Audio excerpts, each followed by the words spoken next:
ನಮಸ್ತೆ ಕುಟುಂಬದವರೇ, HY ಕುಟುಂಬಕ್ಕೆ ನಿಮಗೆ ಮತ್ತೊಮ್ಮೆ ಸ್ವಾಗತ. ಇವತ್ತಿನ ಸ್ಪೆಷಲ್ ರೆಸಿಪಿ ಏನಂತ ಗೊತ್ತಾಯ್ತಾ? ವಾಂಗಿಬಾತ್ ಕಣ್ರಿ. ವಾಂಗಿಬಾತ್ ಹೇಗೆ ಮಾಡುದು ಅಂತ ನೋಡ್ಕೊಳ್ಳೋಣವಾ? ಮತ್ತೆ ತಡ ಬೇಕಾಗುವ ಸಾಮಗ್ರಿಗಳು ಏನೇನ್ ಬೇಕು, ಮತ್ತೆ ಹೇಗೆ ಮಾಡುದು ಪ್ರೋಸೆಸ್ ಎಲ್ಲಾನು ತಿಳಿಸ್ಕೊಡ್ತೀವಿ, ಬನ್ನಿ. ಮೊದಲಿಗೆ ನಾವಿಲ್ಲಿ 2 ಹಸಿರು ಮುಳಗಾಯಿ ತಗೊಂಡಿದ್ವಿ. ವಾಂಗಿಬಾತ್ಗೆ ಯೂಸ್ ಮಾಡೋ ಉದ್ದನ ಮುಳಗಾಯಿ 2ನ್ನ ತಗೊಂಡು ಈ ತರ ಉದ್ದಕ್ಕೆ ಹೆಚ್ಕೊಂಡಿದ್ವಿ. 3 ಈರುಳ್ಳಿ ತಗೊಂಡಿದ್ವಿ. ವಾಂಗಿಬಾತ್ ಪುಡಿ ಹೇಗ್ ಮಾಡೋದು ಅಂತ ತೋರ್ಸ್ಕೊಟ್ಟಿದೀವಿ, ಹೋಗಿ ಚೆಕ್ ಮಾಡಿ, ಮೇಲ್ಗಡೆ ಲಿಂಕ್ ಕೊಟ್ಟಿರ್ತೀನಿ. ಅದಾದ್ಮೇಲೆ 1 ಬೌಲ್ ಅಷ್ಟು ಬಟಾಣಿ ಬೇಯಿಸಿರೋದು, 3 ಬೆಳ್ಳುಳ್ಳಿ, ಒಂದಿಷ್ಟು ಹುಣಸೆ ಹಣ್ಣು, ಮತ್ತೆ 2 ಎಸಳು ಕರ್ಬೇ ಸೊಪ್ಪನ್ನ ತಗೊಂಡಿದ್ವಿ ಸ್ನೇಹಿತರೆ. ಈಗ ಹೇಗೆ ಮಾಡೋದು ಅಂತ ನೋಡ್ಕೊಳ್ಳೋಣ, ಬನ್ನಿ. ಮೊದಲ ಒಂದು ಪ್ಯಾನ್ ಇಟ್ಟು ಅದಕ್ಕೆ ನಾವೀಗ ಎಣ್ಣೆನ ಹಾಕೊಳ್ಬೇಕು ಸ್ನೇಹಿತರೆ. ಸುಮಾರು 5 ಚಮಚದಷ್ಟು ಎಣ್ಣೆನ ನಾವು ಹಾಕೊಳ್ತಾ ಇದೀವಿ. ಎಣ್ಣೆ ಚೆನ್ನಾಗಿ ಕಾಯ್ಬೇಕು. ಚೆನ್ನಾಗಿ ಕಾದ್ಮೇಲೆ ನಾವು ಒಗ್ಗರಣೆನ ಹಾಕೊಳ್ಬೇಕು ಸ್ನೇಹಿತರೆ. ಎಣ್ಣೆ ಕಾಯ್ತಾ ಇರಲಿ ಅಷ್ಟರೊಳಗೆ ನಾವು 3 ಬೆಳ್ಳುಳ್ಳಿನ ಕುಟಾಣಿ ಸಹಾಯದಿಂದ ಈ ತರ ಕುಟ್ಕೊಳ್ಳೋಣ. ನಾನು ಪ್ರತಿ ಸರಿ ಹೇಳಿದಂಗೆ ಕುಟಾಣಿ ಇಲ್ಲ ಅಂದ್ರೆ ನೀವು ಮಿಕ್ಸಿಗೆ ಹಾಕೋಬಹುದು.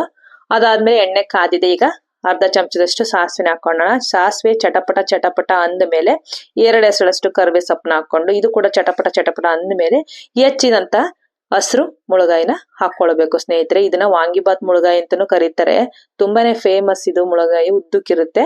ಇದನ್ನ ಯೂಸ್ ಮಾಡಿದ್ರೆ ಸಖತ್ತಾಗಿ ಬರುತ್ತೆ ವಾಂಗಿಬಾತ್, ಅದಕ್ಕೋಸ್ಕರ. ಆಮೇಲೆ ಹೆಚ್ಚಿದಂತ ಈರುಳ್ಳಿನ ಕೂಡ ನಾವು ಹಾಕೊಳ್ಳೋಣ. ಚೆನ್ನಾಗಿ ಇದು ಫ್ರೈ ಆಗ್ಬೇಕು. ಮುಳಗಾಯಿ ಆಲ್ಮೋಸ್ಟ್ ಫ್ರೈ ಆಗಿದೆ ಅಂದ್ಮೇಲೆ ನಾವು ಈರುಳ್ಳಿ ಮತ್ತೆ ಬಟಾಣಿನೂ ಕೂಡ ಸೇರಿಸ್ಕೊಂಡು ಇದನ್ನ ಕೂಡ ನಾವು ಚೆನ್ನಾಗಿ ಫ್ರೈ ಮಾಡ್ಕೋಬೇಕು ಸ್ನೇಹಿತರೆ. ನೋಡ್ಬೋದು ನೀವಿಲ್ಲಿ ಈ ತರ ಫ್ರೈ ಆದ್ಮೇಲೆ ನಾವು ರುಚಿಗೆ ತಕ್ಕಷ್ಟು ಉಪ್ಪನ್ನ ಸೇರಿಸ್ಕೊಳ್ಳೋಣ. ಅದಾದ್ಮೇಲೆ ಈಗ ತಾನೇ ಜಜ್ಜಿದ್ವಲ್ವಾ ಕುಟಾಣಿ ಸಹಾಯದಿಂದ ಬೆಳ್ಳುಳ್ಳಿನ ಕೂಡ ಪೇಸ್ಟ್ ನ ಹಾಕೊಳ್ಳೋಣ. ಸ್ವಲ್ಪ ಹೊತ್ತು ಮುಚ್ಚಿಡೋಣ, ಇದು ಸ್ವಲ್ಪ ಫ್ರೈ ಆಗ್ಲಿ ಅಂತ ಹೇಳಿ. ಈಗ ನೋಡ್ಬೋದು, ಈಗ ಆಲ್ಮೋಸ್ಟ್ ಫ್ರೈ ಆಗಿದೆ, ಚೆನ್ನಾಗಿ ಫ್ರೈ ಆಗಿದೆ. ನೀವು ಚೆಕ್ ಮಾಡ್ಬೇಕು. ಈ ತರ ಒಂದ್ ಚಮಚದ ಸಹಾಯದಿಂದ ಕಟ್ ಮಾಡಿ ನೋಡಿ. ಸ್ವಲ್ಪ ಕಟ್ ಆಗುತ್ತೆ, ಕಟ್ ಆದ್ರೆ ಬೆಂದಿದೆ ಅಂತ ಅರ್ಥ ಹೇಳಿ. ನಾವು ಈಗ ಇದಕ್ಕೆ ಹುಣಸೆ ಹುಳಿನ ಕುಸಿಟ್ಕೊಂಡಿದ್ವಿ. ಹುಣಸೆ ಹುಳಿ ಹುಣಸೆ ಹಣ್ಣಿಗೆ ನೀರಾಗಿ ಸ್ವಲ್ಪ ಕುಸಿಟ್ಕೊಂಡ್ರೆ ಹುಣಸೆ ಹುಳಿ ಮಾಡ್ಕೋಬಹುದು. ಅದಾದ್ಮೇಲೆ ನಾವು ಬೆಲ್ಲ ಹಾಕೊಂಡ್ವಿ ಸ್ವಲ್ಪ, ಆಮೇಲೆ ಚಿಟಿಕೆ ಅರಿಶಿನ ಹಾಕೊಂಡ್ವಿ. ಅದಾದ್ಮೇಲೆ ಇದಕ್ಕೆ ನಾವು ಸ್ವಲ್ಪ ಹಿಂಗನ್ನು ಕೂಡ ನಾವು ಸೇರ್ಸ್ಕೋಬೇಕು. ಅದಾದ್ಮೇಲೆ ನಾವು ಚೆನ್ನಾಗಿ ಫ್ರೈ ಮಾಡ್ಕೋಬೇಕು. ಇದು ಚೆನ್ನಾಗಿ ಫ್ರೈ ಮಾಡ್ಕೊಂಡಾದ್ಮೇಲೆ ನಾವು 3 ಚಮಚದಷ್ಟು ವಾಂಗಿಬಾತ್ ಪುಡಿನ ಹಾಕೊಳ್ತಾ ಇದೀವಿ ಸ್ನೇಹಿತರೆ.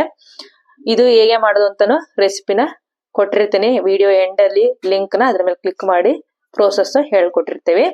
ಅದಾದ್ಮೇಲೆ ಇಲ್ಲಿ ನೋಡ್ಬೋದು ನೀವು ಖಾರದ ಪುಡಿನೂ ಕೂಡ ನಾವು ಇದಕ್ಕೆ ಸೇರಿಸ್ಕೊಳ್ತಾ ಇದೀವಿ.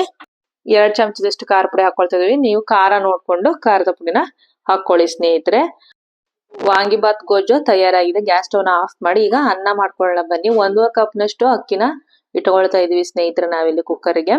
ಇದನ್ನ 2 ರಿಂದ 3 ಬಾರಿ ಚೆನ್ನಾಗಿ ನಾವು ಕಿವುಚಿ ತೊಳಿಬೇಕು. ಅಕ್ಕಿನ ಚೆನ್ನಾಗಿ ತೊಳೆದ ಮೇಲೆ ನಾವು 1.5 ಕಪ್ಪಿಗೆ ನಾವು 1 ಡಬ್ಬಲ್ ನೀರು ಹಾಕಬೇಕು ಸ್ನೇಹಿತರೆ. ನಾರ್ಮಲ್ ಅನ್ನ ಮಾಡೋದಾದ್ರೆ ಇದಕ್ಕೆ ನಾವು ಒಂದು ಅರ್ಧ ಕಪ್ನಷ್ಟು ಕಡಿಮೆನೆ ಹಾಕೋಣ, ಅವಾಗ ಉದ್ರಾಗಿ ಬರುತ್ತೆ ಅನ್ನ. ಅದಕ್ಕೋಸ್ಕರ ನೀಟಾಗಿ ನಾವು ಇದನ್ನ ತೊಳೆದಾದ್ಮೇಲೆ ನಾವು ಇದಕ್ಕೆ ನೀರು ಹಾಕಿ ಸುಮಾರು 1 ವಿಷಲ್ ನಾವು ಕೂಗಿಸ್ಬೇಕಾಗುತ್ತೆ ಸ್ನೇಹಿತರೆ. ಈಗ ಬೇಗ ಅರ್ಜೆಂಟ್ ಬೇಕು ಅಂದರೆ 2 ವಿಷಲ್ ಕೂಗಿಸ್ಬೇಕು. ಇಲ್ಲ ನಾನು ಸ್ವಲ್ಪ ಹೊತ್ತು ವೆಯ್ಟ್ ಮಾಡ್ತೀನಿ ಅಂದರೆ 1 ವಿಷಲ್ಗೆ ಸಾಕಾಗುತ್ತೆ ಸ್ನೇಹಿತರೆ. ಅದಾದಮೇಲೆ ನಾವು ನೋಡ್ಬೋದು, ನಿಮ್ಗೆ ತೋರಿಸ್ತಾ ಇದ್ದೀವಿ. ನಿಮಗೆ ನೀರೇನಾದರೂ ಹೊರಗಡೆ ಬರುತ್ತೆ ಅಂತ ಹೇಳಿದ್ರೆ ಮಧ್ಯಕ್ಕೆ ಒಂದು ಬಟ್ಲಿಟ್ರೆ ನೀರು ಔಟ್ಸೈಡು ಲೀಕ್ ಆಗಲ್ಲ ವಿಷಲ್ ಕೂಗುವಾಗ, ಅದಕ್ಕೋಸ್ಕರ. ಅದಾದ್ಮೇಲೆ ನಾವು ಇದನ್ನ 2 ವಿಷಲ್ ಕೂಗ್ಸೋಬೇಕು ಸ್ನೇಹಿತರೆ, ಅವಾಗ ಬೇಗನೆ ತೆಗಿಬೋದು. ನೋಡ್ಬೋದು ವಿಷಲ್ ಹಾಗೆ ಹೋಯ್ತು ಇನ್ನೇನು. ಈಗ ನೋಡಿ ಬೌಲಲ್ಲೆಲ್ಲ ನೀರ್ ಸ್ಟೋರ್ ಆಗಿದೆ. ಅನ್ನನೂ ಕೂಡ ಚೆನ್ನಾಗಿ ಉದ್ರಾಗಿ ನೋಡ್ಬೋದು ಬೆಂದಿದೆ. ಎಷ್ಟು ಚೆನ್ನಾಗಿ ಬೆಂದಿದೆ ನೋಡಿ.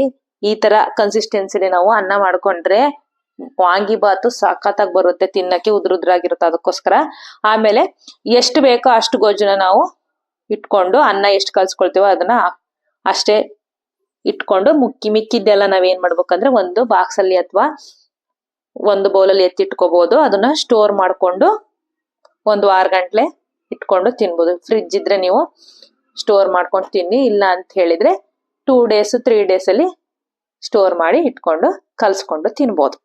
ಇದನ್ನ ನೀಟಾಗಿ ಚೆನ್ನಾಗಿ ನಾವು ಮಿಕ್ಸ್ ಮಾಡ್ಕೋಬೇಕು ಸ್ನೇಹಿತರೆ. ನೋಡ್ಬೋದು ನೀವಿಲ್ಲಿ ಇದನ್ನ ನೀಟಾಗಿ ಮಿಕ್ಸ್ ಮಾಡ್ಕೊಂಡ್ರೆ ಇನ್ನೇನು ವಾಂಗಿಬಾತ್ ರೆಸಿಪಿ ಸವಿಯಲು ಸಿದ್ಧವಾಗಿದೆ ಸ್ನೇಹಿತರೆ. ಮೇಲೆ ನಾವು ಸ್ವಲ್ಪ ಕೊತ್ತಂಬರಿ ಸೊಪ್ಪನ್ನು ಕೂಡ ಕಟ್ ಮಾಡಿ ಉದುರಿಸಿದ್ವಿ. ಆಹಾ, ಬಿಸಿ ಬಿಸಿ ಬಿಸಿ ಬಿಸಿ ವಾಂಗಿ ಬಾತ್ ಸವಿಯಲು ಸಿದ್ಧವಾಗಿ ಸ್ನೇಹಿತರೆ. ನೋಡ್ಬೋದು ನೀವು ಇಲ್ಲಿ ಎಷ್ಟು ಚೆನ್ನಾಗಿ ಬಂದಿದೆ, ಎಷ್ಟು ಉದ್ರಾಗಿದೆ ರೆಸಿಪಿ. ಸಕ್ಕದಂಗ್ ಬಂದಿತ್ತು ಈ ರೆಸಿಪಿ ಅಂತೂ.